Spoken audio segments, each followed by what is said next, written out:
Dear friends, today we have Dr. Chakrarrao sir with us. Today we are talking about the evolution of IRCF. Welcome Dr. Chakrarrao sir. Dr. Chakrarrao sir, everyone is familiar with. He is a great teacher, he is a great academician, he is the CPR man of India, and above all, he is a healthcare leader in true sense. It was his brainchild which led to the inception of IRCF. Sir's work focuses on adapting international resuscitation guidelines to the Indian context, and the mission was every citizen is a lifesaver. He was the proponent of the idea think global, act local, and be vocal. We contextualize our needs for the CPR guidelines, for the CPR training, and now we stand strong in the field of resuscitation science in the world. We have our own guidelines which have been followed by other countries also, and we are training huge numbers of healthcare providers and the common people today, every passing day. IRCF worked in mission mode. The mission was to train maximum people in calls, and Dr. Chakrarrao, Dr. Rashish Diwan, Dr. Rakesh Garg, and many others like us have been have been contributing to best of our capacities.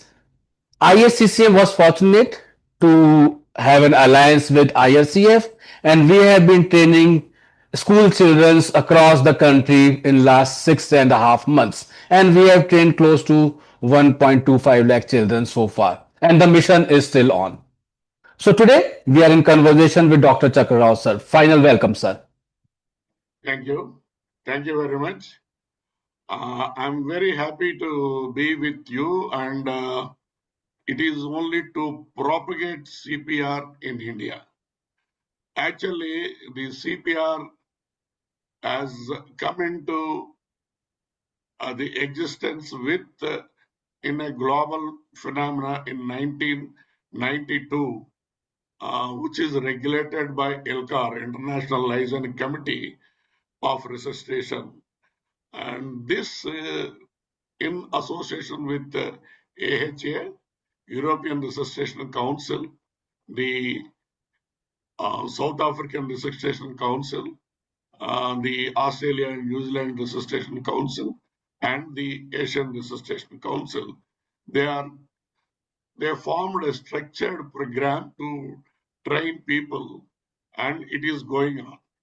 But in India, actually, there are a lot of attempts were made by the Indians to adopt this program, but finally they could not achieve.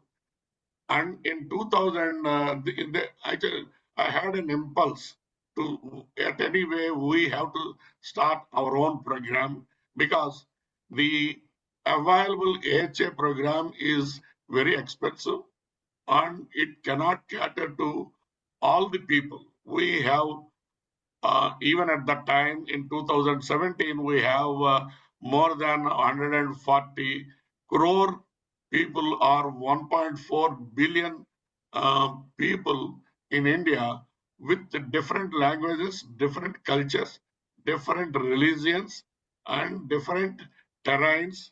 We are there. So actually, in 2015, when Abdul Kalam died while giving a lecture in Shillong, and nobody has resuscitated him. It has pinched me. Then I was the past president of the Indian Society of Anesthesiologists. In 2016, the Times of India magazine has written that only 2% of the Indians are trained in CPR. And many of the people with a cardiac arrest are dying. About 98% are dying. So that has actually pinched us, the Indian Society of Anesthesiologists, and they have asked me, you are the person, you have to lead this and you them. Then I conducted a meeting of many people in Hyderabad, and because it is the center of the India, and we have thought we should have our own guidelines. Why our own guidelines? Our own guidelines means actually because we cannot pay for the royalties to the other people. And there are a lot of difference for India and other places, because I told you we have a different atmosphere, and we do not have different, we have different languages and other things. And mainly the emergency medical system is not actually uh, awakened. There is no system like this for anything. And it is not only that, we do not have an emergency medicine department in the medical curriculum at that time. In 2022 only, the National Medical Commission has made it compulsory to have an um, medicine Degree. as one of the points for teaching, and it is included in the curriculum of the MBBS and the post graduation. So, in these circumstances, we thought even there is a lot of difference between the structure of the human beings of the Europeans and the Caucasians or the Indians, where we have a small bit and where we need a less pressure of compression, and where we also need the less joules of shock that is needed. Yes, sir. And we do not have uh, an AED in the places where there is a congregation of people, and we do not have a public utility AEDs. So, an AED actually, it is a very, very, very sparse thing. And even in the big halls and medical colleges, we don't have AEDs. Of course, in critical care units Yeah. and the government Operational. hospitals, definitely we have defibrillators, and we can do with it. But the as it's such, the emergency medicine has not percolated into the public. It is there. It is there with the doctors itself, and these doctors are not able to go. So we thought we should develop and request the government that we should have the technicians to be trained in emergency medicine, and not only technicians, we should have some people, volunteers. We have to develop volunteers who will come as the first as responders and make the training go on. So for all these things, we need training centers. So slowly, I made a survey on the availability of the mannequins, and the survey not much of a response, and I could find only few places there are mannequins, and even the mannequins are very expensive, and they are not available to the people. Another thing is, we wanted to train the paramedics and the nurses, the most important thing, who are available for the people. So the training cost that is offered by the AHA is very expensive. That is costing more than 1 month's salary of those people. So we should come down with our own things and without paying any foreign exchange to others. So that is the actually the cause of our initiation, and we have been doing this since 2017.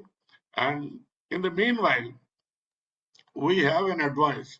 It is not only the anesthetist, we have to work with other people like Indian Society of Critical Care Medicine, Indian Society of Cardiology, of course, the Indian College of Cardiology has come with us, Indian Association of Pediatrics, and Trained Nurses Association of India, the Indian Medical Association, and the emergency medical educators. These are all the people actually, and even the gynec and obstetric people have joined us, and we made it as the Indian Resuscitation Council Federation. So this federation actually, when we have presented, we are appearing the ILCAR meetings since 2017, but they are they are giving us the advices, we are following them, and finally in 2023, they have uh, given a entry for us into ILCAR. So this has made a big crack, which nobody could do it previously.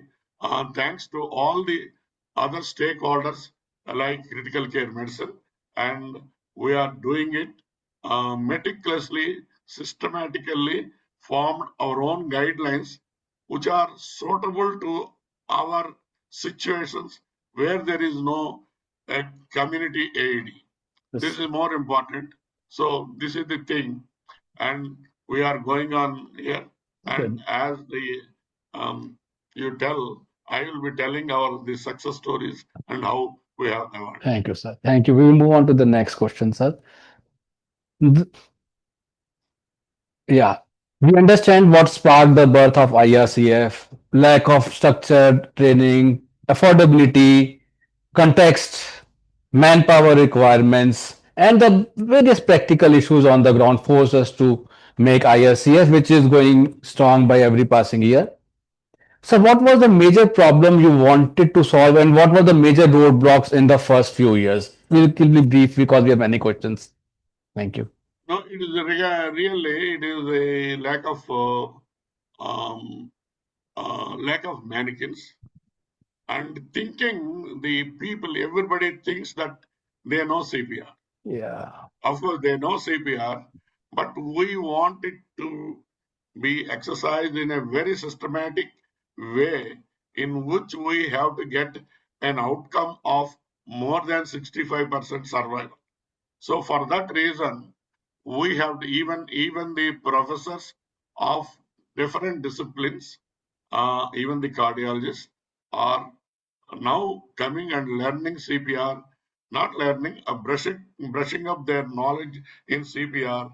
And as you know, the ILCAR will give guidelines or revise their guidelines every 5 years, and there will be changes. And definitely, we have to. And recently, in 2025, a contingent of about 15 members have attended the Rotterdam 2025 guidelines release, and in that, India has played a very big role, and Dr. Rakesh Garg was asked to deliver his talk on the ethics on CPR by the world Yes. um, and by the American Heart Association. Well, So this is our yeah. success, and definitely there is a lot of appreciation. Very nice, sir. So fragmentation of training before IRCF came was a major challenge. And what I feel, training was very sporadic, urban centric, only tier one cities the training was available before IRCF came into being. So you started standardization of training without any rigidity, and it was globalized for our country. Every small city, small town, we have our footprints, and people, faculty was very keen to attend the sessions and train people. Sir, my next question is, many initiatives have already begun. Initially, also there were some programs, but IRCF stood out, and IRCF is known for its inclusiveness. This inclusiveness in IRCF, was it deliberate? Actually, yes, we came out, but we never discouraged anybody. We are always here to go with a group, Yes, sir. to sum up everybody and let us achieve as a group. And those who are doing in different ways and all, we have approached them, asked us, let us work together. This is for the whole country, because and now the 145 1.45 billion population cannot be covered by one single organization or single body. So that's why we have 10 organizations in IRCF, and these 10 organizations, and not only this, anybody like Rotary is involved recently for the school CPR program, and anybody who wants to wish, let us go with one India and one guidelines. Let us not copy or mix the guidelines. Let us not talk about the 2050 guidelines or 2020 guidelines. Now it is changed. Let us go into 2025 guidelines. And if you are not accepting, we are here to convince you about the recent developments, and we have to Very deliver right. the best that is possible. And another thing is, the guidelines are not what is written in the textbooks. Guidelines should be acceptable, and it should be available, and it should be practiced by even a common man. When sudden cardiac arrest occurs, about 70% of the cardiac arrest occurs outside the hospital. So we have to train more and more school children, lay people, and we have to need more volunteers. That is our aim. Of course, the cardiac arrest that are occurring in the hospitals is definitely, everybody is there, all the equipment is there, and we can call for a code blue, and the experts are there to treat them. But we are mainly bothered about the 70% of the people who needs a care. So for that, definitely we have to arrange some groups, volunteers, and we have to encourage the people to come forward as first responders. Very right, sir. Rightly said, sir. We all understand resuscitation as a team sport. Always we Yes, have to work as a team, and nurses, doctors, paramedics, they are integral part of the team. And teamwork makes dream work. If we have a good code blue team, the outcome is always better than a single person working in silo. So IRCF was very, very inclusive. They invited everyone and it was an easy access. There were no red carpets. It was based on the training. It was based on the knowledge. So now IRCF has matured into a very big organization and we all look towards IRCF as a parent institution. When did you personally feel that IRCF has matured so well as an institution, sir? it needs a lot of further work.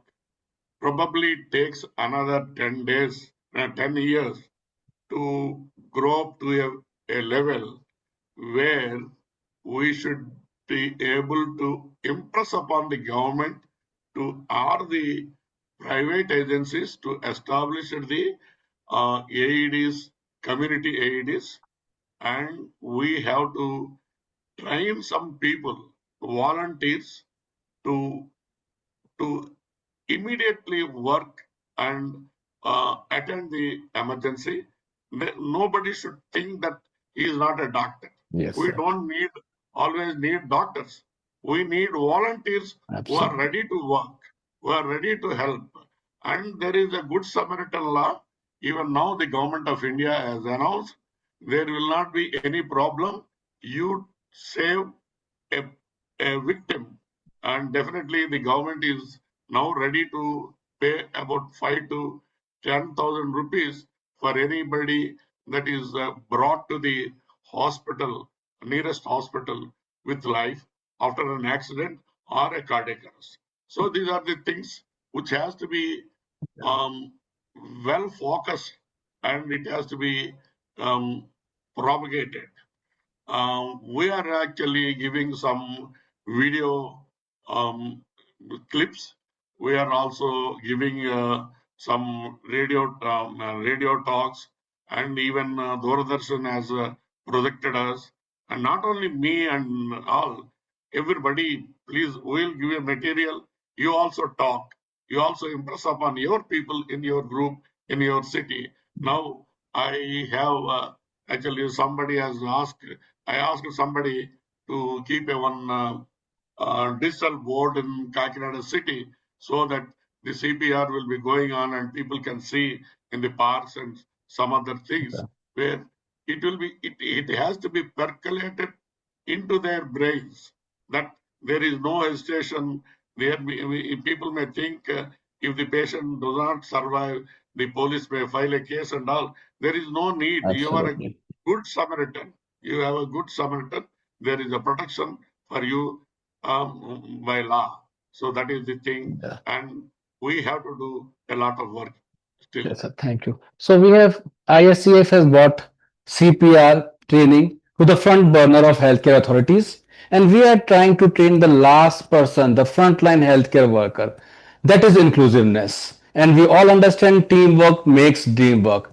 The school health CPR program is another example of inclusiveness. We try to train them from the very beginning. We try to catch them young so that they become good Samaritan and they are trained from the very beginning when the mind is molding. My next question to you, sir, is IRCF now has a very strong global footprint, and international organizations look towards us, and we will be hosting the big conference in New Delhi in 2026. What does going global mean to you, sir? No, this is actually the International Liaison Committee. They have 8 groups. 8 groups means they have a communication group, a BLS group, ACLS group, pediatric group, and even artificial intelligence group. There are 8 groups, and these groups usually they meet every month. They exchange their views. Not only that, when there is any development or any new article that is figured in the literature, they definitely they will discuss it and see that how far it will be useful for our practical knowledge and saving more lives. So these groups will be talking, and every year there will be a face-to-face meeting, and this face-to-face meeting they have asked us to conduct it uh, in India, and we have taken almost fixed the hotel in Delhi, and there will be about 200 resuscitation scientists will be attending, and probably another 25 scientists from India will be also attending, and we will be having a discussion. All these discussions for 4 years they go on, and finally, at the end of the 5th year in 2030, they will be again coming up with the new modified guidelines. For this is the actual routine, and every time they are not only discuss whatever they discuss, they keep it for the public opinion also. They keep it for the public opinion also. If you see, if you go through the ILCAR website, it will be available, and anybody can suggest, even a layman can suggest, even a school child can suggest, because it is the school children are more important because they stay at home, and most of the cardiac arrests are occurring at home only. And this is nicely recognized by Dr. Sam Vedam, the chairman of the Yes. ISCCM. He has asked me, why don't we train the school children? Actually, we are training them, but to a lesser extent. But with the initiation of the ISCCM and Dr. Samvedam Srinivas, now it has crossed 1,20,000 trainings of the school children who are ready to teach, who are ready to discuss the issues with their parents and improve their knowledge. And this has become a very big um, group. Very nicely put, sir. When training improve outcomes, evidence speaks louder than advocacy. And now we have Yes. changed the ground reality. We see videos every now and then, a person being resuscitated in the aeroplane, a train guard resuscitating a patient, a traffic police guy resuscitating a patient. These are our success stories and they are our brand ambassadors, which will help us propagate our mission to further extent. We are upscaling every passing day, and we want more volunteers, not only as trainees but from lay people also, who can propagate the cause of IRCF. The last question to you, sir. What will be your single message to our budding intensivists, anesthesiologists, acute care physicians, and emergency physicians for resuscitation and from IRCF point of view? For everybody, not only the physicians and doctors, even for the individuals, the people of India, when there is a sudden cardiac arrest, when any person is falling unconscious in front of you, or anybody laying down, fallen down already, don't hesitate. Immediately start compression. Don't bother whether he is breathing or his heart is beating or not. If there is, he is unconscious means definitely there is a less blood supply to the brain and immediately you start compression. Because why I am not bothering, I am not asking you to see the carotid pulse and all, is it is a waste of time. Definitely, if he is not unconscious, if you give two chest compressions, definitely he will sit right and he will respond. Otherwise, my intention is don't lose any time. We have only 4 minutes to save the brain, and within that, and another thing is to appeal to all the public. Don't wait for the ambulance to come or the doctor to come. Because nowadays in India, the ambulances are caught in the traffic and doctor also the same thing. So you immediately start CPR, chest compression, and make an AED available on the in site. the group of houses or the flats that are there, and at least one of the member of the house should learn CPR. Yeah. Then only they can save you. Even in my house, I may be training somebody, but unless I train my um, household people, I cannot be saved. So wherever I go, whether I go to a college or a conference or a club, there should be somebody who knows CPR. So this is our intention.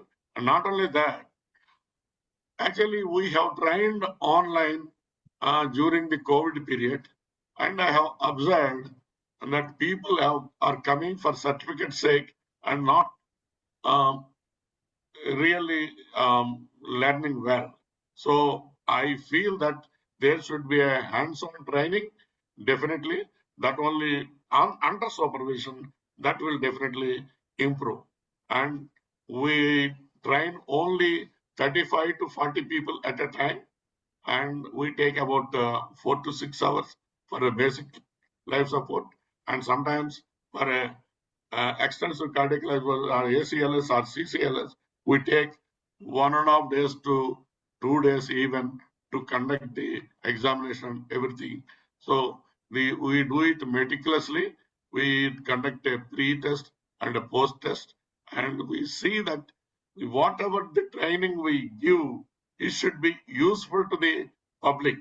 It is not giving some halagwala and making pass and all those things. So nowadays, even when I went to Chennai, people from Unani have come and joined the CPR training. People from Ayurveda are coming and training. It is not Ayurveda or Unani. It should be every citizen should be trained. Then only you are safe. In a place like Exactly. Seattle, where 95% of the citizens are trained in CPR, the success rate or the outcome after the cardiac arrest is much higher than any other place. It is like about Only. 65%. So that we have to achieve. And now we have a very less outcome, about 2%. And our aim is we have formed a um, again another federation, and by 2030 we should make, and our success outcome should be more than 10% Thank you. by 2030. So Thank you, that is sir. our aim. Yeah. So for all these things you have to cooperate, not only the doctors, it is all in the hands of you people, and let us save lives. Thank you, sir. Your Thanks for two the kind hands, words, sir. two hands can Yeah. save the life. Yeah. Nothing else is needed. So the final Thank you. message from sir is learn skills deeply, apply it passionately, teach generously, and always remember second saves lives, train teams save lives. What platform sir has created is a leadership platform, and this platform will outlive the individuals and serve patients across borders, across regions, across ages. This was Dr. Chakrarrao sir, and we are thankful to him for sparing such a valuable time. And we enjoyed the session recording. Hope you also enjoyed the session listening and viewing. Thank you. Happy viewing. Thank you, sir. Thank you. Thank you very Thank you, much. sir. I Thank you. pray you to learn CPR and save lives. Thank you. Thank you.